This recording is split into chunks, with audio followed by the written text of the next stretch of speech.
उश्च उश्च उश्च इति वह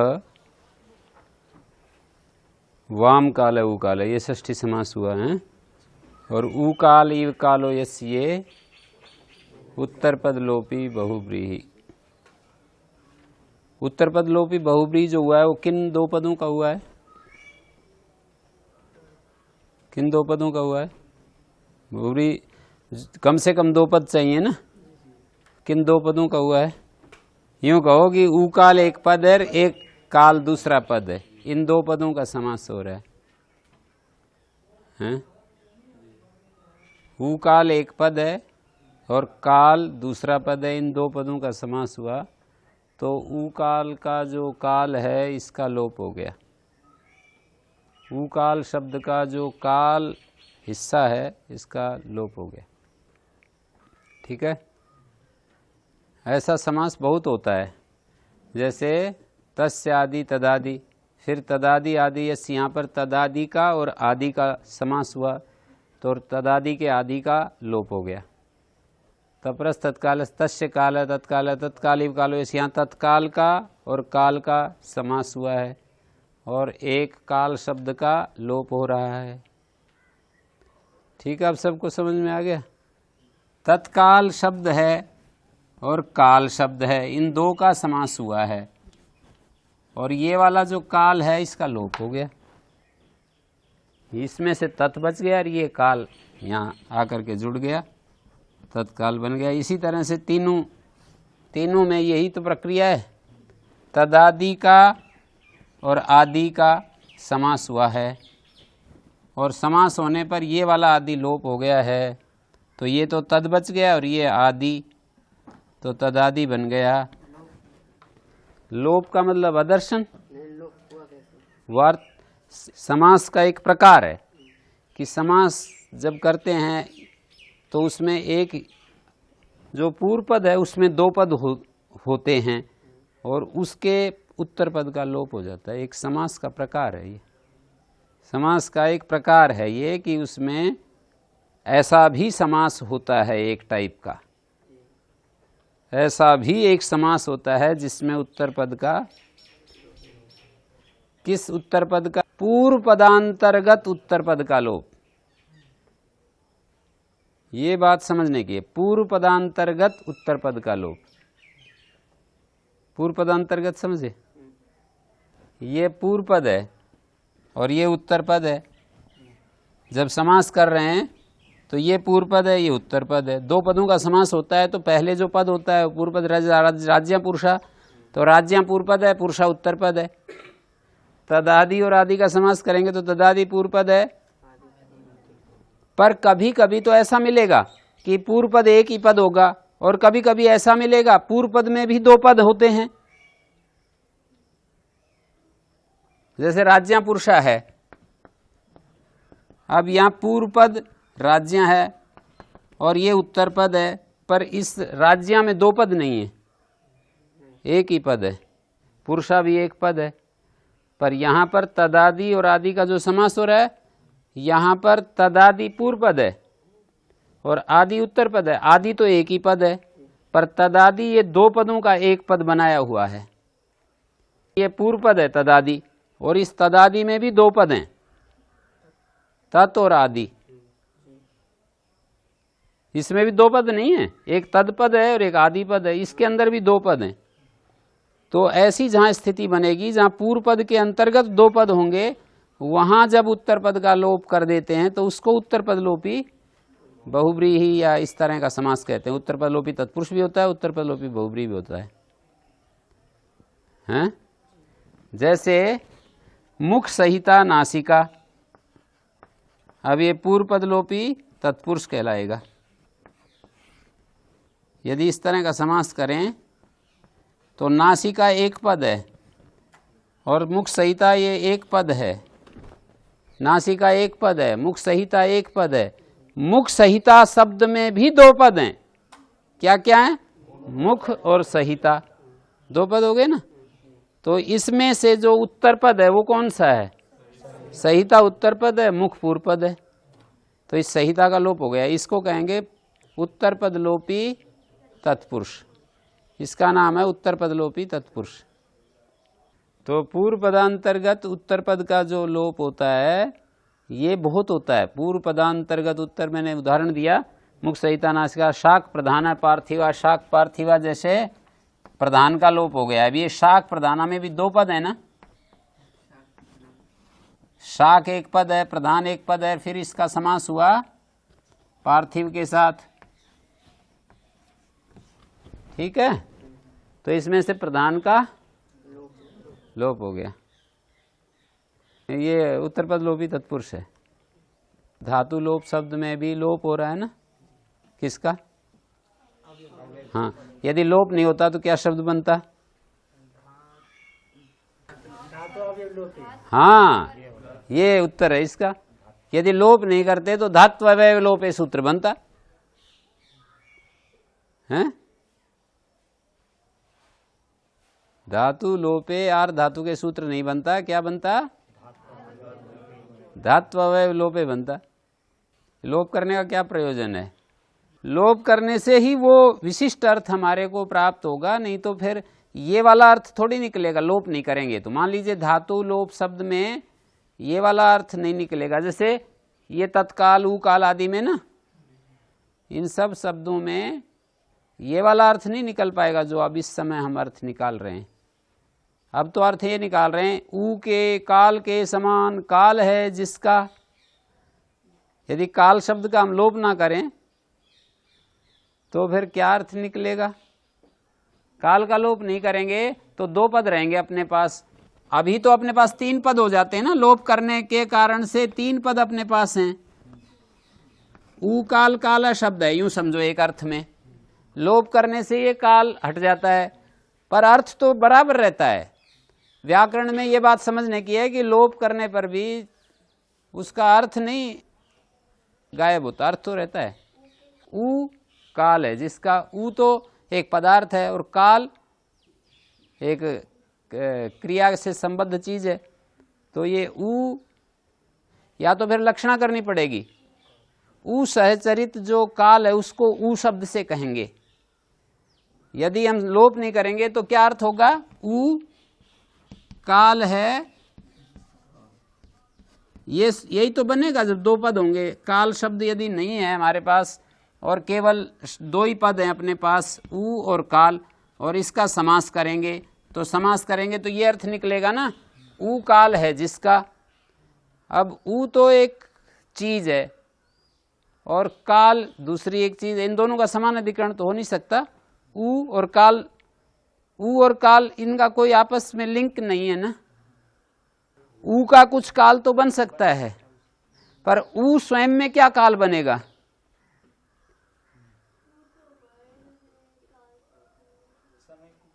ऊ का मतलब वर्ण, और काल उस वर्ण के उच्चारण में जो क्रिया करनी पड़ती है, उस क्रिया को कितनी देर में हम करते हैं,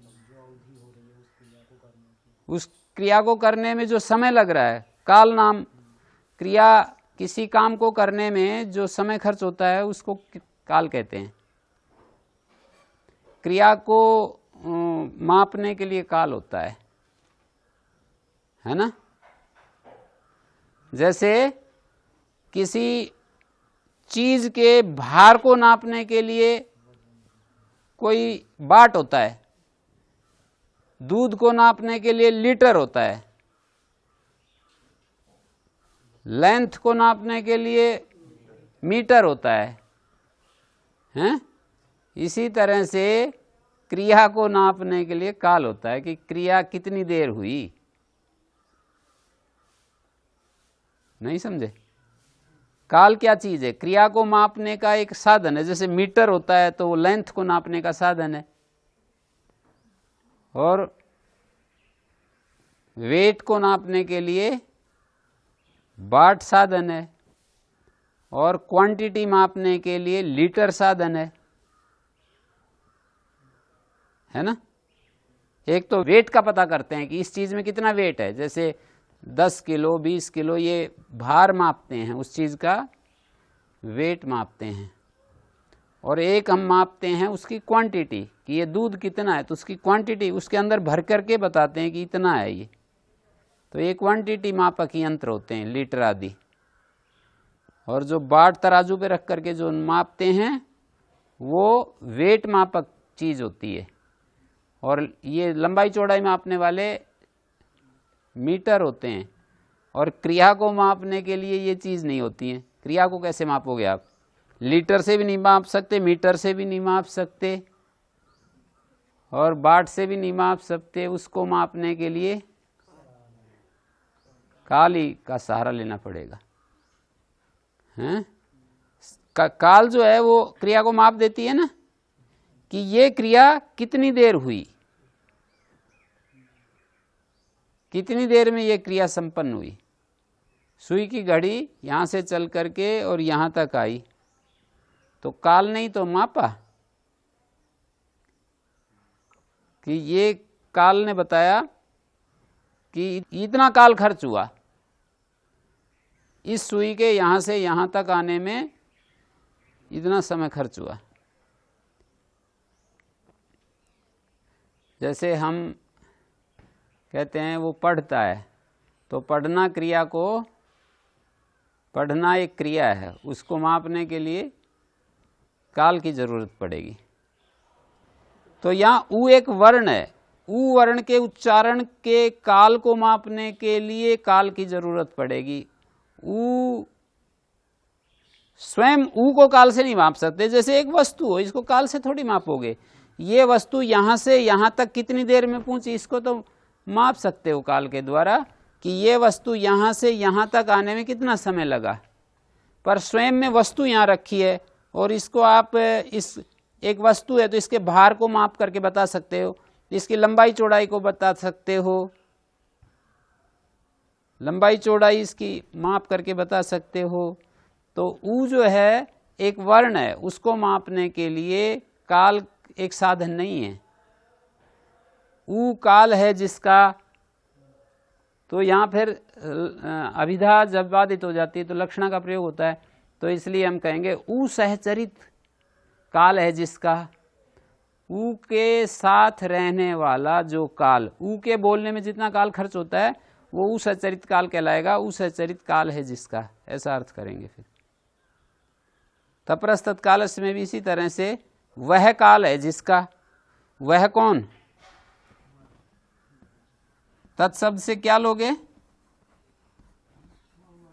वह कौन सा वर्ण, तपर शब्द पढ़ा है ना सूत्र में, तो ये तत्शब्द जो है तपर वर्ण का संकेत करता है। तपर वर्ण काल है जिसका। अब वो यहाँ भी वही समस्या हो रही है, तपर वर्ण जो है काल नहीं बन सकता है। तपर वर्ण तो जैसे अ एक तपर वर्ण है, अब ये काल थोड़ी बनेगा। अ के बोलने में कुछ काल खर्च होगा, ये तो बताया जा सकता है। इसलिए तपर वर्ण के सहचरित जो काल है उसको भी तपर वर्ण से कह दिया। तपर वर्ण को बोलने में जितना काल खर्च होता है उसको भी तपर वर्ण से कह दिया। ये तो लक्षणा है। और अभिधा से कहोगे तो क्या कहोगे, उसके काल के समान काल है जिसका, तत्काल कालस्य। ऐसा यदि सूत्र हो ना तो फिर अभिधा से अर्थ निकल आएगा। उसके काल, उसके किसके, तपर वर्ण के काल के समान काल है जिसका। क्रम से ह्रस्व दीर्घ प्लुत, उस अच की ह्रस्व दीर्घ प्लुत संज्ञा होती है।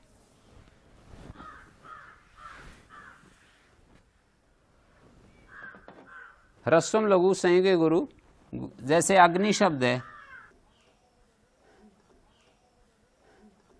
ये ई जो है ह्रस्व अक्षर है ना, इसलिए लघु संज्ञा होगी। पर संयोगे गुरु, ग और न का संयोग है ना, संयोग परे हो तो ह्रस्व अक्षर गुरु हो जाता है। लघु गुरु की ज़्यादा आवश्यकता हमें वहाँ पड़ती है, व्याकरण में भी पड़ती है, कहीं पर लघु और गुरु का प्रयोग होता है ना, पर ज़्यादातर इसकी आवश्यकता छंद शास्त्र में पड़ती है। संयोगे गुरु दीर्घम से, दीर्घ अक्षर भी गुरु होता है। जैसे नदी में दीर्घ अक्षर है ना, तो ये गुरु हो जाएगा। उच्चैरुदाता नीचैरुदाता समाहर स्वरिता तस्याजोत्तम अर्धह्रस्वम, ये सूत्र हैं। उच्चैरुदाता, उच्चै उच्चार्यमाण वर्ण उदात्त संजो भवति। नीचे उच्चार्यमाण वर्ण अनुदात संजो भवति समारस्वरितः।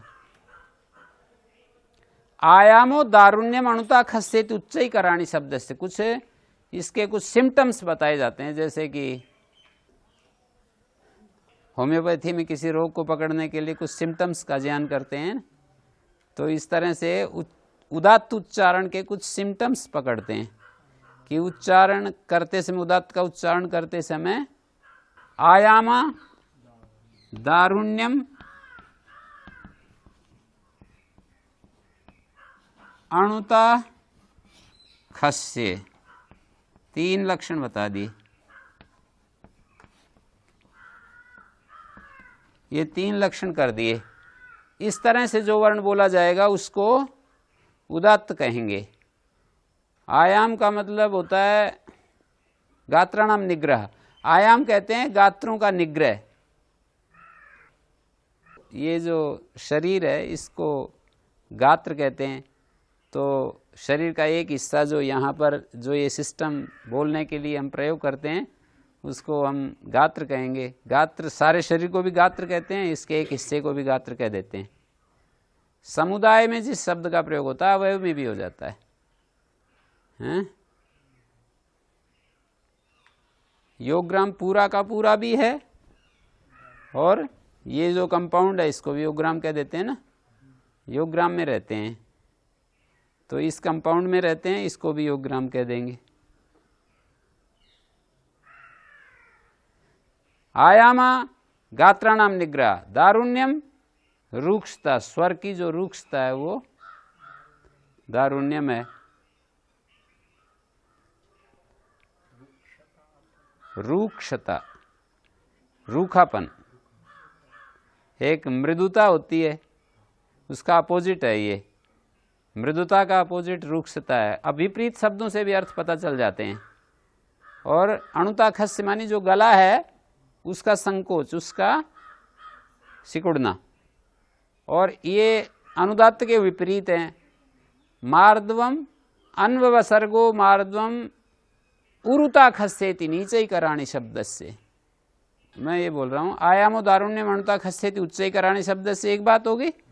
अब इसका उल्टा क्या करेंगे, आयाम का विपरीत तो अन्ववसर्ग, अनुजमा अवसर्ग, अन्ववसर्ग शब्द बन गया।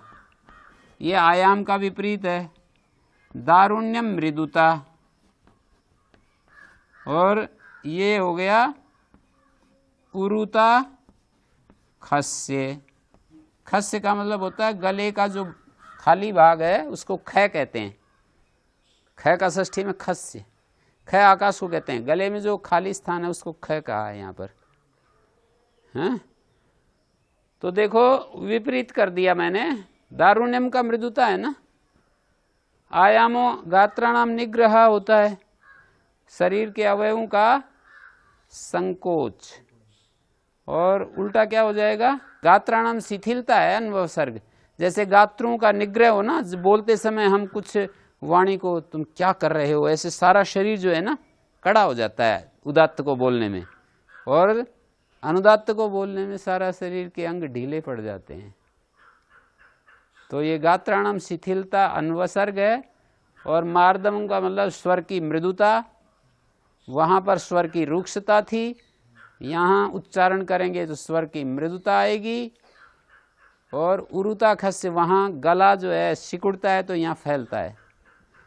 अनुदात्त उच्चारण करते समय गला फैलेगा। मृदुता,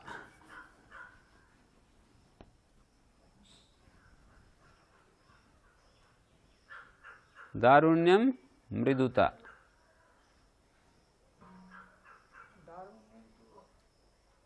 दारुण्यम का विपरीत मृदुता। विपरीत लिखे हैं ये मैंने।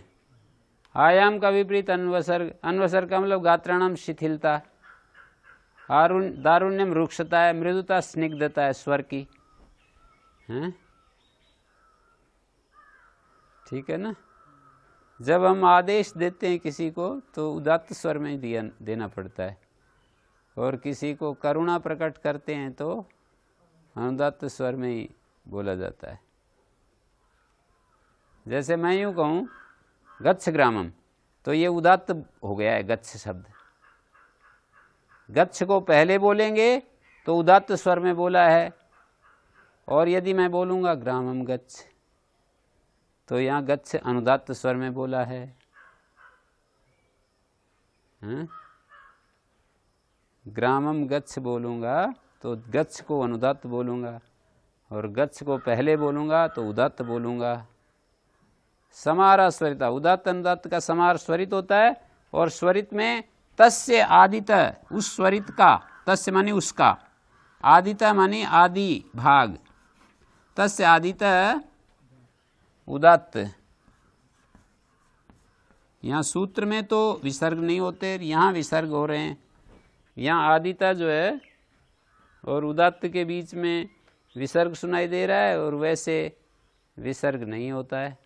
सूत्र देखो अष्टाध्यायी में विसर्ग हैं नहीं है, और मैंने पदच्छेद किया तो विसर्ग हैं। ये कैसे? किसका लोप होता है? लोप असागले से वकार यकार का लोप करता है। व्योर लघु प्रयत्नतरा साक्तायन से व्यो की अनुवृत्ति आ रही। तस्य आदिता उदात्तम, उस स्वरित का आदि में उदात्त होता है। अर्धह्रस्वम, आधा ह्रस्व का आधा मात्रा। अर्धह्रस्वम में ह्रस्व से अर्धम अर्धह्रस्वम समास है। अर्धह्रस्वम शब्द है ना, तो इसका विग्रह होगा अर्धम ह्रस्वस्ति अर्धह्रस्वम।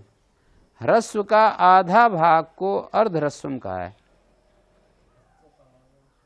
हैं? ह्रस्व का आधा भाग अर्धह्रस्वम, अर्धम नपुंसकलिंग समास हो रहा है। अर्धम नपुंसकम से समास जब होगा ना, तो अर्धम शब्द का पहले प्रयोग होगा और षष्ठ्यंत का बाद में प्रयोग होगा।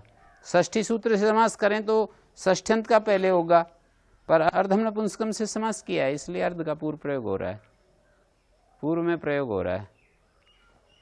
ह्रस्व का आधा भाग उदात्त होता है और शेष अनुदात्त होता है। स्वरित के तस्य स्वरितस्य आदित उदात्तम अर्धह्रस्वम, उसके आदि में जो ह्रस्व की आधी मात्रा होती है वो उदात्त होती है। जैसे मान लीजिए दीर्घ वर्ण हो,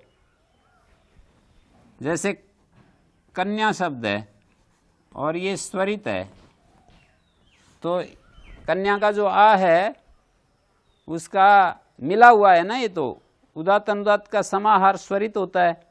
तो कितना भाग उदात्त और कितना अनुदात्त?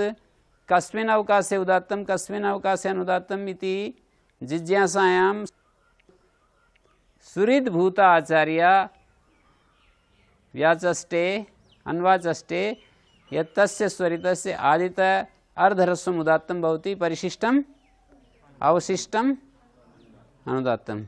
जैसे आ की आधी मात्रा उदात्त होगी और डेढ़ मात्रा अनुदात्त होगी। और क्व शब्द है, मान लीजिए क्व स्वरित है, तो इसमें आधी मात्रा उदात्त और आधी मात्रा, और कोई प्लुत हो, जैसे मान लीजिए इसको प्लुत कर दिया तो इसका प्लुत में आधी मात्रा उदात्त और ढाई मात्रा अनुदात्त। इस तरह से है, आधी मात्रा उदात्त ढाई मात्रा, और दीर्घ हो तो आधी मात्रा उदात्त डेढ़ मात्रा अनुदात्त, और ह्रस्व स्वर हो तो आधी मात्रा उदात्त आधी मात्रा। ये तस्यादित उदात्तम अर्धह्रस्वम का अर्थ है। हलोनंतर संयोग, ये भी सूत्र पढ़ा ही रखा है आपको। अनंतर जो हलोनंतरा में विशेषण विशेष्य, हल और अनंतर में ना अनंतर विशेषण है और हल विशेष्य है। स्वयं राजन्ते इति स्वयं राजन्ते इति स्वरा, स्वयं जो प्रकाशमान होते हैं, दूसरे वर्णों की सहायकता की अपेक्षा नहीं रखते, वे स्वर कहलाते हैं। स्व शब्द स्वयं के अर्थ में है और राजरी धातु से डय प्रत्यय कर दिया। स्व राज, स्वयं शब्द के स्व शब्द जो है स्वयं को अर्थ को दे रहा है, तो स्वयं एक अव्यय है। ये तो स्व राज और डय, तो ये आज भाग का टी भाग का लोप हो जाएगा, डित परे रहते डीटी अभस्या भी टेर लोप, बिना भैसंज्ञा के भी टी लोप हो जाता है। तो स्वर और ड का ए बन गया स्वर। अन्वक भवति व्यंजनम, ये जो व्यंजन है वो अन्वक होता है, ये अर्थ कथन है, शब्द निरुक्ति नहीं है, ये शब्द निर्वचन नहीं है। माने शब्द एक होता है निर्वचन और एक होता है व्युत्पत्ति। निरुक्ति व्युत्पत्ति में क्या अंतर है? दो शब्द होते हैं, एक निर्वचन और एक व्युत्पादन। व्युत्पादन और एक निर्वचन। बड़ी विशेष बात बता रहा हूं, व्युत्पत्ति और निरुक्ति।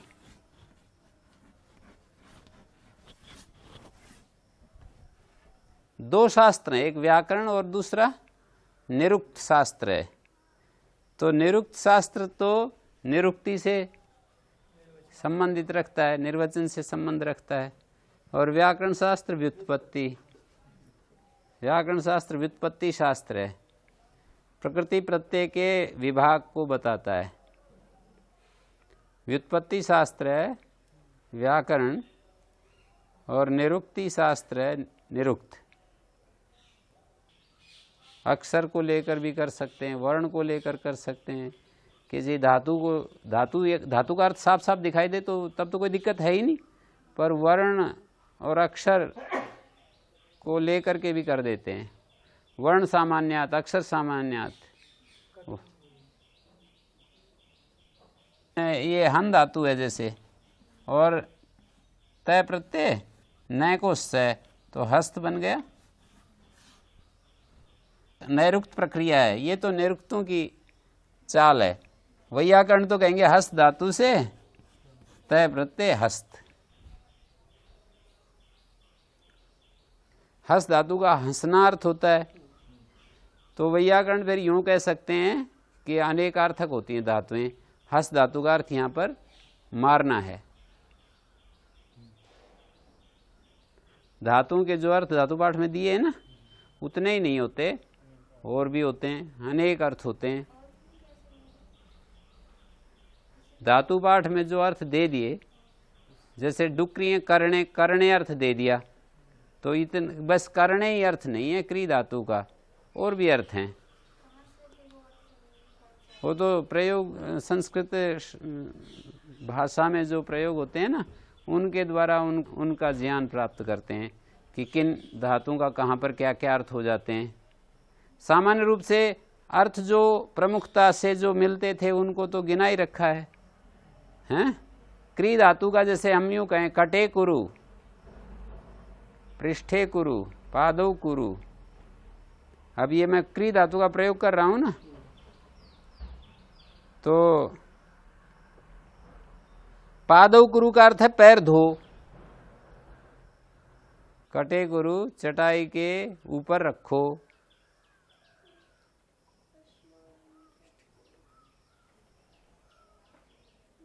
अश्मानम इतः कुरु, पत्थर को इधर रख दो। अश्मानम मानी पत्थर, घड़े में कोई चीज रख दो, घटे गुरु।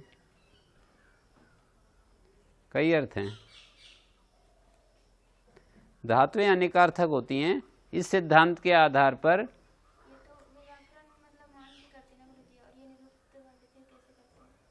हन धातु है, तय प्रत्यय किया,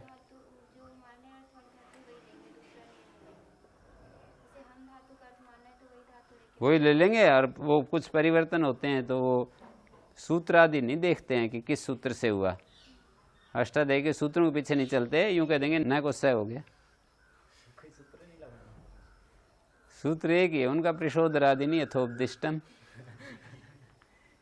है। नैरुक्तों का तो एक ही सूत्र है, प्रशोदरादि नहीं यथोपदिष्टम। प्रशोदरादि जो शब्द हैं वो जैसे उन दिखाई देते हैं वैसे उनको सिद्ध कर लेना चाहिए।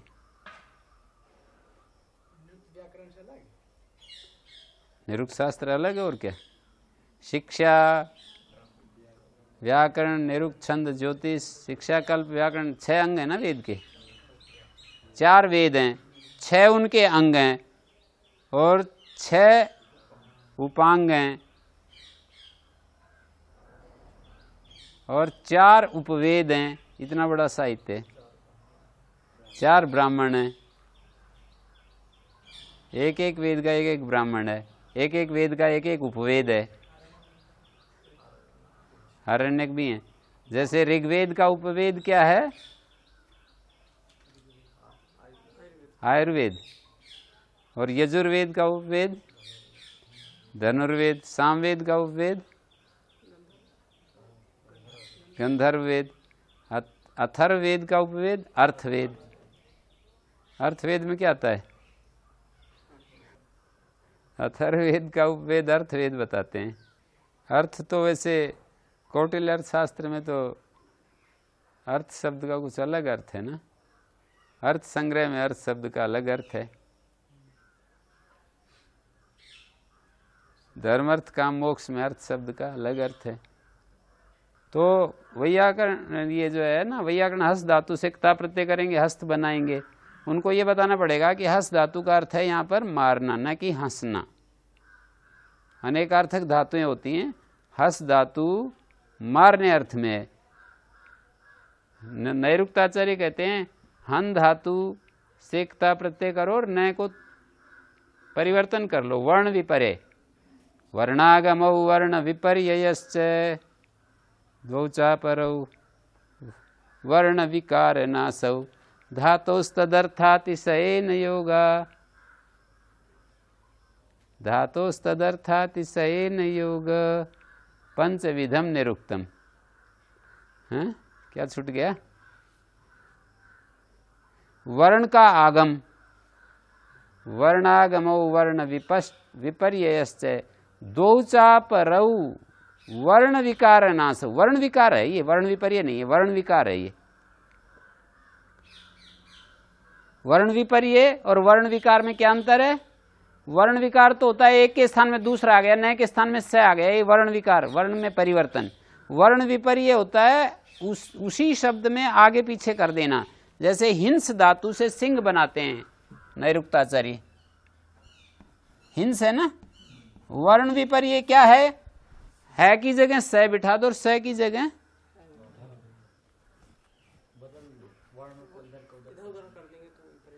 उसी धातु में से अंतिम वाले को आदि में ले आए और आदि वाले को अंत में ले गए, वर्ण विपर्य।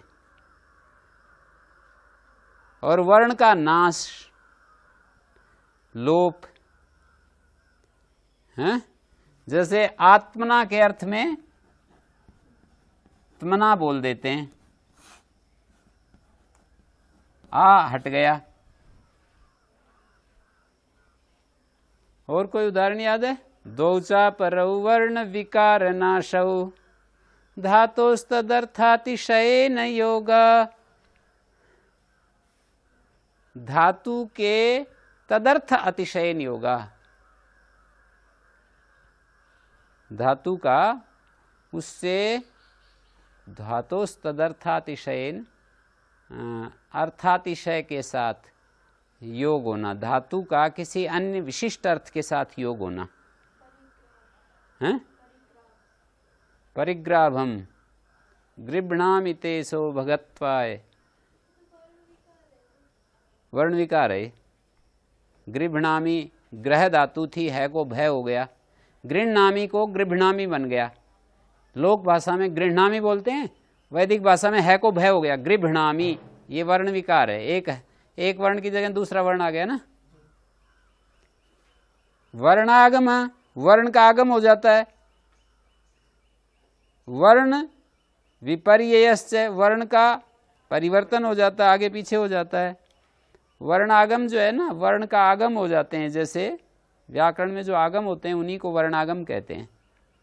छे च तुक आदि आगम होते हैं ना, तो वहां पर भी निरुक्त में भी वर्णों का आगम हो सकते हैं, वर्ण विपर्य हो सकते हैं, वर्ण विकार हो सकता है, वर्ण नाश हो सकता है। 4 बात होगी। धातोस तदर्थातिशयन, 5वीं बात यह है कि धातु का किसी विशिष्ट अर्थ के साथ संबंध भी हो सकता है। जो अर्थ प्रचलित अर्थ है ना, उससे अप्रचलित अर्थ भी धातु का लिया जा सकता है। धातोस तदर्थातिशयन योग पंचविधम निरुक्तम। व्याकरण पढ़ने के बाद ही तो निरुक्त पढ़ते हैं ना हम लोग। तो व्याकरण तो पढ़े आए, तरीके शब्दों के बनाने के जो एक सामान्य ढंग होता है वो जान लिया। अब जो है वो अर्थ को सामने रख करके निर्वचन करते हैं। शब्द के पीछे क्या इसमें प्रकृति है, क्या प्रत्यय है। कठोरता से जैसे हम चलते हैं ना व्याकरण में, उस तरह से कठोरता से नहीं चलते, अर्थ को प्रमुखता देते हैं। तो अन्वक भवति व्यंजनम, ये अर्थ निर्वचन है, शब्द निर्वचन नहीं है। मतलब शब्द अन्वक व्यंजन, अन्वक का व्यंजन से क्या लेना देना। अब अन्वक शब्द अलग है, व्यंजन अलग है। वी पूर्वक अंजु धातु से लुट करेंगे, ये व्याकरण प्रक्रिया है। अन्वक उसका अर्थ बता दिया। अनुगच्छति इति अन्वक होता है। अक धातु से क्विप प्रत्यय कर दिया।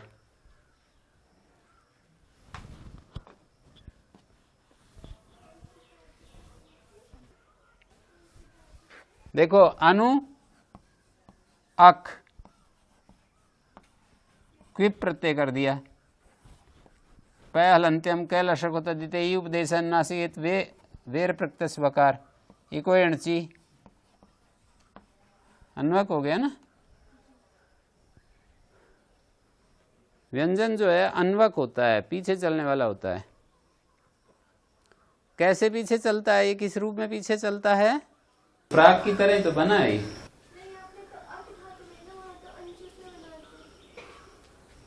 अंचू से बनाते हैं वो तो, अंचू से भी बना सकते हैं। जैसे वहां पर अग्नि शब्द, सत्यार्थ प्रकाश पढ़ना, अग्नि शब्द अक धातु से भी अग्नि बनाया है, और अग धातु से भी अग्नि बनाया है, अंचु धातु से भी अग्नि बनाया है। अंशु धातु से भी अग्नि शब्द सिद्ध किया है। अंशु गति पूजने हुए ना, पूजार्थ बताना था इसलिए अंशु धातु ले ली। और उसमें क्या सूत्र लग गया है, जो उस शब्द पर पहुंचने के लिए परिवर्तन अपेक्षित है ना, तो ये हो गया, ये हो गया। सूत्र पर निरुक्त कार्य से नहीं जाएंगे कि कोई सूत्र बताओ हमें किस सूत्र से, ऐसा नहीं। अग्नि तक पहुंचने के लिए जैसे अंशु धातु हमने पकड़ा, अंशु का अंश बचाएगा ना, और नी प्रत्यय अग्नि तक पहुंचना है, तो कहेंगे न का लोप हो गया और च को गय हो गया। च को क हो जाएगा, क को गय हो जाएगा, ऐसे कर लो। च का परिवर्तन सीधा गय का ना करके च को क को गय, अग्नि तक पहुंच गए। निरुक्त शास्त्र ना वैयाकरणाय प्रब्रूयात, जो वैयाकरण नहीं है उनको ना पढ़ाएं। ना अनुपसन्नाय, जो श्रद्धा भक्ति से ना पढ़ें उनको भी ना पढ़ाएं। ना अनिदम विदे, जो इस शास्त्र को नहीं पढ़ जान सकता है उसको भी ना पढ़ाएं। कुत्साही अविज्ञातुर विज्ञाने, जो स्वयं जिसके अंदर जो समझ नहीं पा रहा है ना, वो अपनी कमी तो मानेगा नहीं, कहेगा कि ये बेकार है। हैं? नित्य जो है, जो अविज्ञाता होता है, जो नहीं समझ सकता है ना, उसको उसकी उसमें कुछ असूया हो जाती है, निंदा करता है वो, उसकी शास्त्र की निंदा करने लग जाता है। जैसे हमारे को गाना नहीं आता तो कहे क्या ये गाना वाना बेकार चीज है ये, हैं? गाना आदि जो है ना सब ये बेकार हैं, ये विषयों का वो है, ये चक्कर। तो और जो है इसी तरह से वहां पर बताए। तो अन्वक भवति व्यंजनम, और ये कहा व्याकरण से कार्षण्यम, ये जो निरुक्त शास्त्र है ये व्याकरण की परिपूर्णता है। व्याकरण पढ़ने पर जो कुछ थोड़ी बहुत कमी रह जाती है शब्दों को साधने के लिए जो कुछ थोड़ा बहुत मन उसका कठोरता से बंध जाता है ना सूत्रों के साथ, तो उसको थोड़ा सा शिथिल करने के लिए ये शास्त्र जो है, ये अन्वक कैसे होता है व्यंजन पता है?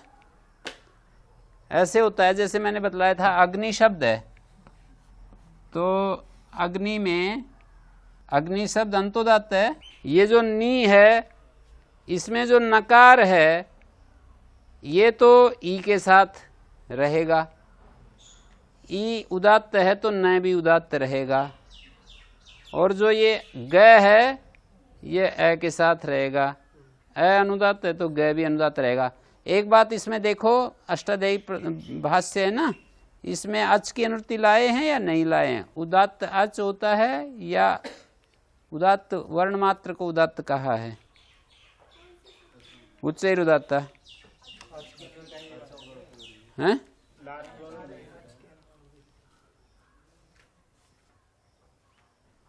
अच जो है वो उदात्त होता है। तो जो व्यंजन है उनकी क्या गति होगी? जो इनका स्वर है वही उनका स्वर हो जाएगा, उनका अलग स्वर विधान नहीं होता है। स्वरों का जो अच का जो उदात्त अनुदात्त होगा ना वही उनका हो जाएगा। व्यंजन अंजु धातु से वी पूर्वक अंजु धातु से व्यंजन बना है। वी अंजन अंजु और लुट का अन, यही है ना। अंजु से अन्वक बना सकते हैं, ये भी एक है तरीका। अंजु धातु से हमने अन्वक बना लिया, अनु अंजन अन्वक, ये तो अर्थ का निर्देश किया जा रहा है। तो इसमें जो है 7 प्रकरण है।